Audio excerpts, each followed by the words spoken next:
Hello friends, engine जैसे start करते हो एक हमिंग की नॉइज आती है, गूंजने जैसी आवाज होती है। कहीं मूर्ख मत बनना, फालतू पैसे मत दे बैठना। कहां से प्रॉब्लम होती है, सोल्यूशन क्या होता है, दोनों बताऊंगा। प्लीज यहाँ पे लाइक पहले जरूर कर देना। देखो, उसके लिए सबसे पहला काम करना पड़ता है, आपकी वी बेल्ट को उतारना पड़ता है। वी बेल्ट को मैंने उतारा, टेंशनर को लॉक कर दिया।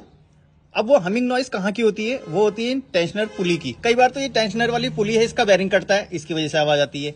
कई बार दूसरा वाला बेरिंग होगा, ये कटेगा तब भी आवाज आएगी। एसी कंप्रेसर का बेरिंग खराब होगा तब भी वो आवाज आएगी। और इन सारी पुली को चेक करने के लिए पहले बेल्ट को उतार लेना पड़ता है और फिर अपने हाथ से इसको घुमा के चेक कर लिया जाएगा। आवाज जिस किसी भी एक पुली में होगी पता लग जाएगी, बेरिंग चेंज हो जाएगा। और एक चीज और रहती है, वो भी दिखा देता हूँ। इसी वी बेल्ट के साथ जुड़ा होता है हमारा ये ऑल्टरनेटर।